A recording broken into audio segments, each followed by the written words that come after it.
child could also send the father to jail. They didn't know what their name was. They didn't know where they lived. They didn't know who their dad or mother was.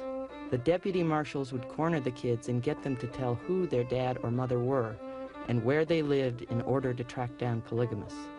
Agnes Ross Kelly. It was life on the underground, a network of safe Mormon havens designed to keep polygamist men and women one step ahead of federal marshals that were swarming through the Utah Territory.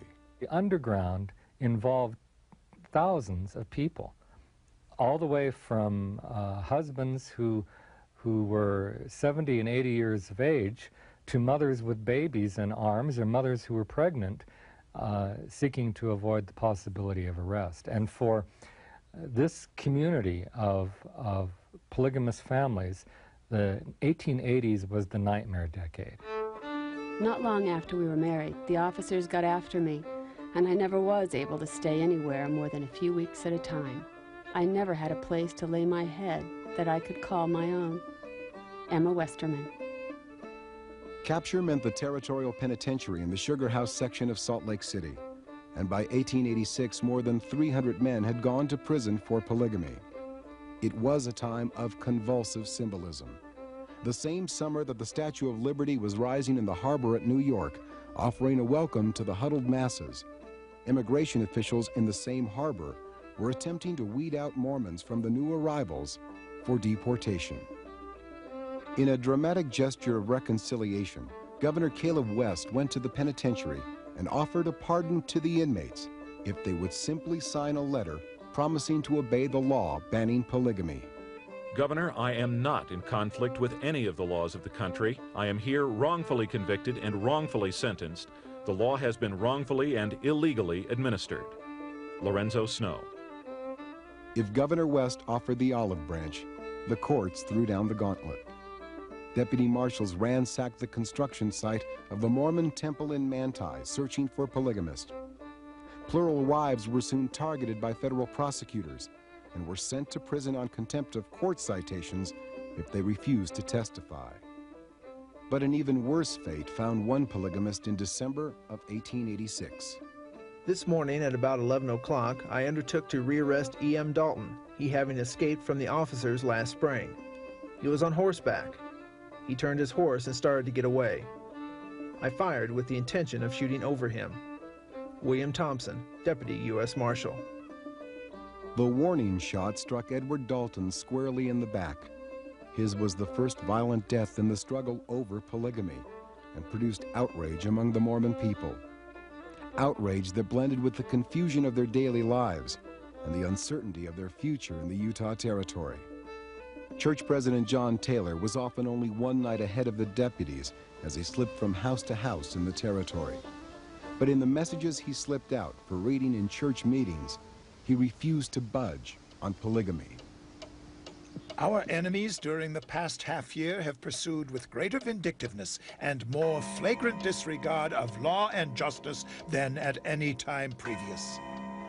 That which has been accomplished furnishes but little cause for gratification to those who have been engaged in the inhuman task of persecuting a people for the practice of their religion.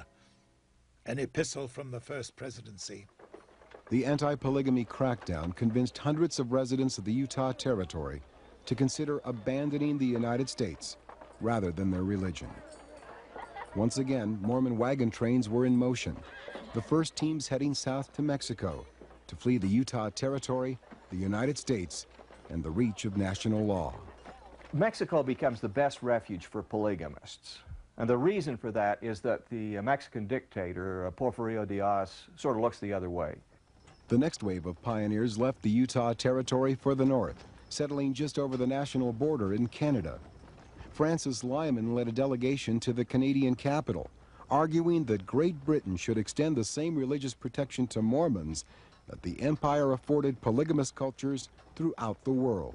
A group of the Canadian settlers there went over to Ottawa and said, we'd like to bring our plural wives here, and the Prime Minister, John MacDonald, just sort of laughed at them and said, no way. And so when they went back, rarely did men take both plural wives to Canada. Usually they kept a wife in the United States and took only one wife to Canada. For a time, the colonies in Mexico and Canada seemed destined to accept the entire Mormon population of the Utah Territory, nearly 200,000 people, because of the conflicts that rocked Utah on a daily basis. Utah Mormons decried persecution, while non-Mormons demanded tougher strikes against the church. The emotions boiled over on July 4th of 1885. 7 flags, many on prominent church buildings, had been lowered to half-staff. Angry crowds squared off around the flagpoles. We enter our solemn protest against such iniquitous acts as are being perpetrated here. John Taylor. It was the Mormon method of expressing their hatred of this nation and their contempt for its power. They will not be able to escape the consequences of their treason. Let us hear no more of Mormon love for the Stars and Stripes. The Salt Lake Tribune. Governor Eli Murray reported the incident to Washington, claiming it was definitive proof of the disloyalty and treason rampant in the Utah Territory. A crisis is now at hand which must have one of 2 results. The government either must yield its claim for continued supremacy over one of its territories, permit its power to be broken and the laws nullified, or there must be a surrender to the rightful authority of the government upon the part of the majority of the people. Governor Eli Murray. Amid the calls for war, George Q. Kennan worked feverishly behind the scenes in Washington to defuse the crisis. Serving as an unofficial prime minister for his church, Kennan attempted to convince President Grover Cleveland to soften attacks against the Mormons. If the purpose of the administration is to persecute the Mormons for their religion and to impress them with the idea that their object is to destroy them because of it, it would be difficult to adopt a better plan. George Q. Kennan. The best Kennan could do was slow the process, for public opinion and political will were snowballing against the Mormons in the Utah Territory in the late 1880s.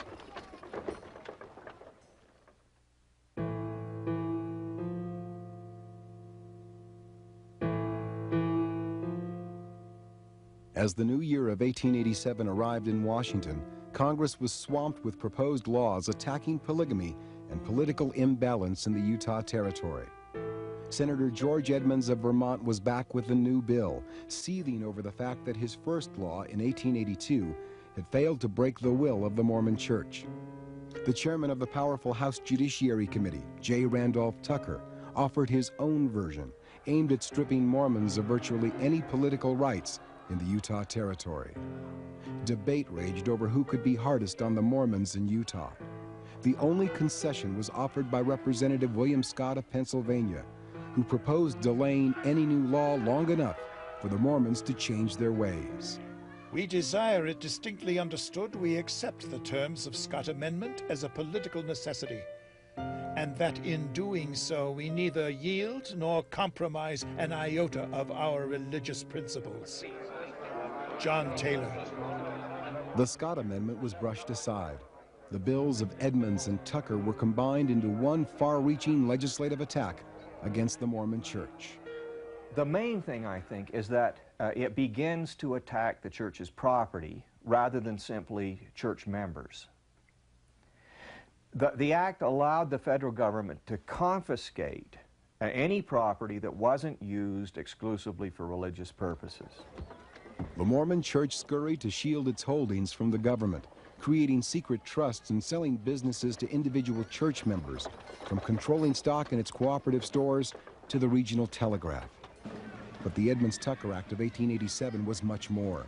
It placed education under federal control, dissolved the territorial militia, challenged the legitimacy of children born in polygamy, and Section 20 denied the women of the territory the right to vote. Non-Mormons, now about 30% of the population in the territory, cheered the Edmonds Tucker Act as a means of breaking church control. In an effort to head off the law's sting, Mormon leaders launched a renewed and desperate bid for statehood, including a constitution that outlawed polygamy. It formed Utah's 6th bid for admission to the Union. So they held this convention, and they wrote this straight-faced plank about with penalties for polygamy. Well, who believes that? Who believes that when the following year the Mormon leader gets up and says, it's always going to be with us? The proposed Constitution is a flimsy, transparent trick. Once in the Union, polygamy would be relegated to the control of the state power.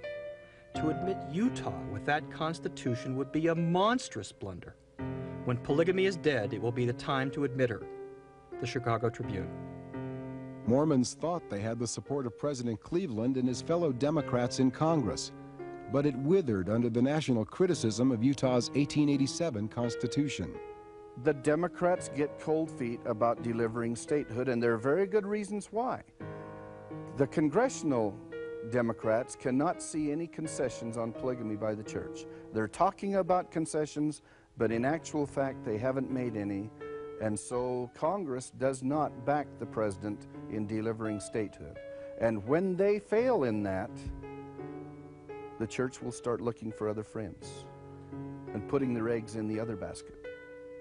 I believe the Democratic Party, by its cowardice on the Mormon question, through its refusal to admit Utah with an anti-polygamy constitution, has lost the control of 4 states which the Mormon people could have given it: Utah, Idaho, Arizona, and Wyoming. John T. Kane. But the offer of votes in the sparsely populated Mountain West was not enough inducement to have Democrat or Republican turn away from the greater political capital of crusading against the Mormons and the Utah Territory.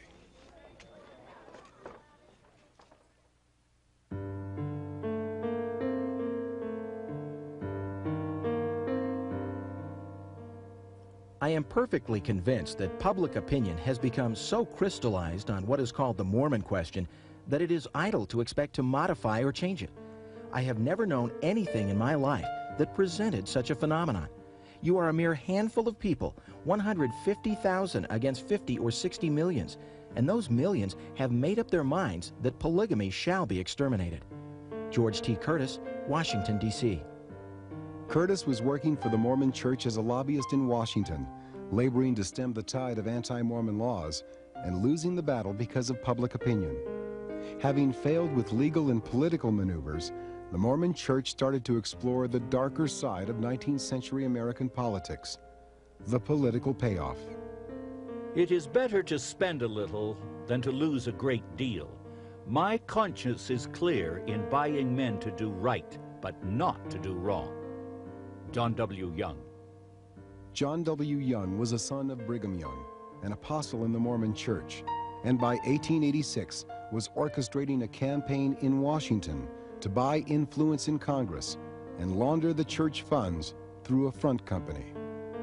This campaign is going to cost us a great deal of money.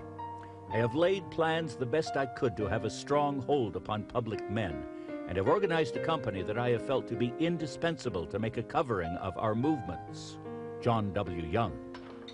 In Salt Lake City, the Centerpiece Temple was nearing completion, but the upper levels of church leadership spent a great deal of time discussing Young's lobbying scheme. The labors of John W. Young at Washington and in New York were fully discussed, and in addition to the money already sent him, it was voted to send him another $5,000. All of the brethren present expressed their lack of perfect confidence in the manipulations of Brother Young. Heber J. Grant. Once again, the political wisdom of George Q. Cannon was called forward. Cannon had developed a relationship with California Railroad Baron Leland Stanford.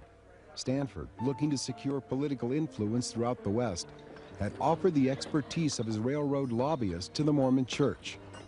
Hiram Clausen became the church's go-between with the Stanford political machine. And Clausen is sent to San Francisco to clarify the details with Stanford, and sends notes back to the presidency, including telegrams saying, yes, they're willing. If you're willing to pay some money to subsidize newspapers, that's the key. The lobbyists urged the church to bribe newspapers, arguing that public opinion would shape the will of Congress. President George Cannon stated that the parties with whom they were negotiating could secure the leading papers of New York and other cities to write articles in favor of our admission to the Union for the sum of $74,000 in cash and an additional $70,000 after we are admitted. Heber J. Grant.